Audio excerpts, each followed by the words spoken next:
Termos ja tervetuloa Tekniikkaluolaan. Tällä kertaa arvostellaan Xiaomin Pocophone F1.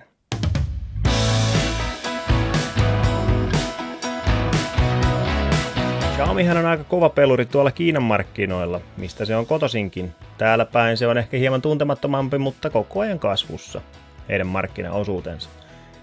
Ja mä sain tämän laitteen Elisalta testiin. Tää ei ole siis kaupallinen yhteistyö, mutta siellä oltiin sen verran armollisia, että antoivat yhden laitteen mulle testattavaksi. No Pocophone F1, sen hinta on jonkin verran alle 400 € ja speksit on aika jäätävät. Tässä näkyy niitä. Ja nyt sitten selvitellään, että onko tää laite speksiensä arvoinen. Ja jos on, niin silloin hintalaatuisuuden on kyllä erittäin jäätävä. Mutta nyt mennään arvostelun pariin. Muotoilu ei sinänsä tarjoaa hirveästi yllätyksiä. Tässä on hyvin semmoista tuttua, mitä on monelta muultakin valmistajalta totuttu näkemään. Tosin se täytyy sanoa, että tässä nyt sitten esimerkiksi takakuori on muovia. Mutta tämä ei sinänsä tarkoita, että puhelin olisi millään tavalla rimpula, vaan tämä on erittäinkin jämäkästi rakentunut. Tämä ei nitise eikä natise. Takaa löytyy tuplakamera ja sormenjälkilukija. Ja sivusta sitten äänenvoimakkuuspainikkeet ja virtapainike. Ja kuulokeliitäntä. Se tästä myös löytyy ja se on tässä yläpuolella. Toi sormenjälkilukija on muuten aika hätäinen tapaus, eli tykkäsin kyllä. Se on todella nopea. Oikeastaan ainoa asia, mikä tämän puhelimen muotoilussa alkuun häiritsi aika tavallakin, oli toi näytön alla oleva reunus. Se oli aika iso. Sitä on nyt tottunut tommosiin suhteellisen pienellä reunuksella varustettuihin luureihin, niin tää vähän alkuun ehkä pisti silmään. Mutta tosin täytyy sanoa, että se kyllä lakkasi aika hätäisesti häiritsevästä. Eli ei se sitten tässä testin aikana, no ei siinä oikeastaan enää kiinnittänyt huomioon. Elikkä ei nyt mikään semmonen käänteen tekevä miinus niin sanotusti. No sitten yksi asia ihan toiminnallinen, niin tästä uupuu NFC. Elikkä mä oon itse tämmönen mobiilimaksujen suuri ystävä. Mä käytän itse Pivoa, niin sitä mä en pysty käyttämään tässä, ainakaan mobiilimaksamiseen, koska se tekniikka hyödyntää NFCtä, niin se jää nyt sitten uupumaan. Eli se kannattaa pitää mielessä, jos olet mobiilimaksujen ystävä. No käyttöjärjestelmänä tässä on Xiaomin oma MIUI for Poco. Eli siellä alla hyrrää Android 8.1, ainakin toistaiseksi, ei ole vielä tullut 9-päivitystä. Ja tää on aika tämmönen, no siinä on jotain omia pikkuhimmeleitä, mutta aika perus Android. No tossa nyt juurikin tuli uusi päivitys, ja mun mielestä siinä mentiin ehkä lievästi iOS-maiseen suuntaan, mutta tää nyt on vaan meikäläisen mielipide, tässä näette, että miltä se näyttää. Se oli ilahduttavaa huomata, että silloin kun otti laitteen käyttöön, niin siinä oli yllättävän vähän sovelluksia asennettuna. Toki muutamia Xiaomin omia MIUI-sovelluksia, mutta kuitenkin yllättävän vähän, eli siitä kyllä pidin, että sitä ei ole heti lahdettu täyteen appeja tätä laitetta.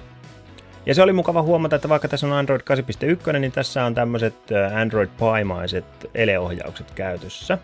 Niin siitä kyllä plussaa. Yksi selkeä bugi, minkä mä huomasin, tai ehkä se on sitten ominaisuus, ei siinä ainakaan vielä ole mitään päivitystä tullut, niin silloin kun puhelimeen tulee ilmoituksia, niin niistä ei tule semmoista pientä kuvaketta tonne vasempaan yläkulmaan. Saattaa olla ihan siitäkin, että toi vasen yläkulma ja oikea yläkulma, ne on aika pieniä tilaltaan, koska tuo notchi on iso.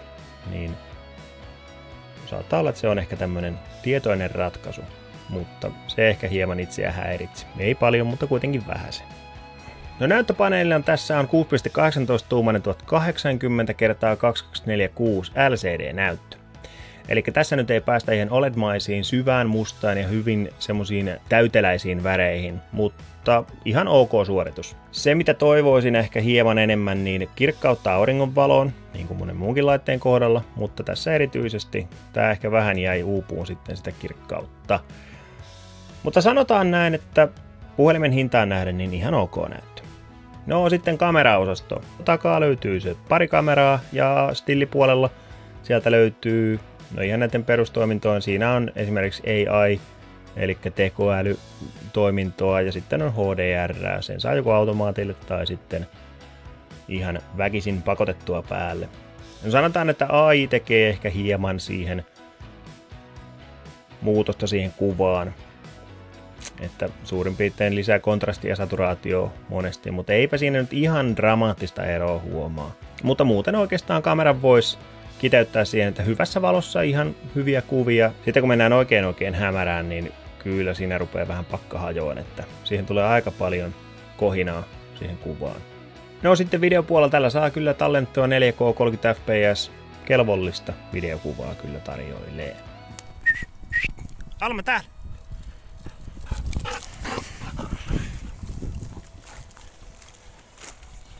No sitten etukamera. No siinäkin pätee samat perusprinsiipit, mitä tuossa takakamerankin suhteen. Elikkä hyvässä valaistuksessa hyviä kuvia, huonossa valaistuksessa ei niin hyviä kuvia. Mutta se täytyy sanoa, että mä olin jopa yllättynyt, että tässä tämä niin sanottu muotokuvatoiminto, niin no tossa nyt on esimerkki, niin se toimii yllättävän hyvin. Elikkä siitä kyllä ihan plussaa. No sitten yksi tämän laitteen parhaista puolista ehdottomasti. Eli tästä löytyy 4000 mAh akku, mikä on aika messevä. Ja täytyy sanoa, että jopa meikäläisen käytöllä, niin monesti oli, että illalla oli vielä 50 pinnaa akkua jäljellä. Eli kaiken kaikkiaan, Pocophone F1, se on semmonen perusvarma suorittaja. Sanotaanko näin, että pienillä kompromisseilla sä saat aika hemmetin kovan hintalaatusuhteen kyllä laitteelle. Elikkä jos sä haet puhelinta, missä on hyvä akun kesto, kohtuullinen hinta ja hyvät speksit, niin tässäpä sulle sellaista. Elikkä kyllä mä voisin tämän käyttökokemuksen jälkeen suositella Pocophone F1, tosin näillä pienillä varauksilla. Tässä meikäläisen mietteet kyseisestä laitteesta. Pistäpä tuohon alas kommenttia, mitä olet itse mieltä. Onko tässä mitään ideaa tässä laitteessa vaiko eikö? Jos tykkäsit, heitä yläpeukku ja kanavankin voi tilata, jos siltä tuntuu. Ei muuta, kun nähdään ensi videon merkeissä. Karri kiittää ja kuittaa.